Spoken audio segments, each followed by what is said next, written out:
The multi-party Dutch government has agreed to tighten its migration policy. The new strategy includes scrapping indefinite asylum permits, introducing border controls starting at the end of November, and creating additional detention facilities for people who have exhausted their appeals or are in the Netherlands illegally. Foreigners who are at the border and cannot stay here or have already applied for asylum in another country will be sent directly back to Germany and Belgium. As far as the Polish government is concerned, there are no such talks or conditions placed on Germany. The Dutch are tightening migration policy because that's what the people of Breda that we have met want as well.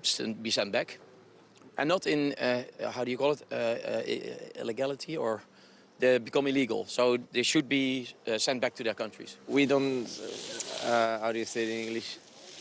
It's difficult to home visit all the people, to get jobs and locations and everything.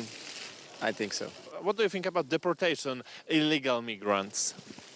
It's okay. And about deportations, the discussion in the Netherlands is open. The largest right-wing party forming the government proposes to recognize parts of Syria as safe regions, which would provide a way to send back illegal immigrants. There will also be additional funds to deport denied asylum seekers and illegal migrants from our country. And that dreadful dispersal law that turns the Netherlands into a large center for asylum seekers will also be revoked. Those already in the Netherlands must expect that after 3 years, their residency permit will be reassessed, and they face deportation if they fail to meet the relevant conditions. On the one hand, the head of Dutch diplomacy, in response to our question, says the EU Migration Pact must be adopted, but he does not want to hear about forced relocation. We see the same in the Netherlands and from the Netherlands. We want to address certain issues. One of the issues that is really of concern to the Netherlands is so-called secondary migration. So migrants that have arrived in, for example, Italy, Greece or Spain, later moving on, even though they've already been present in a safe country.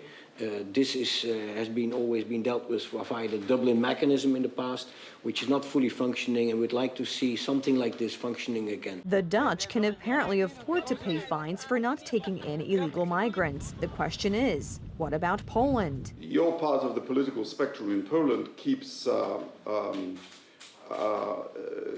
trying to convince Polish people that the Migration Pact envisages forced relocations, which is actually not true. It gives member states the option of either relocation or contributing to the relocation of those people somewhere else. And since Poland is a country which is the victim of Putin and Lukashenko's hybrid weaponized migration assault on the European border, we hope to stop that assault with the measures that I've just mentioned, and also with the physical barriers which are being strengthened now.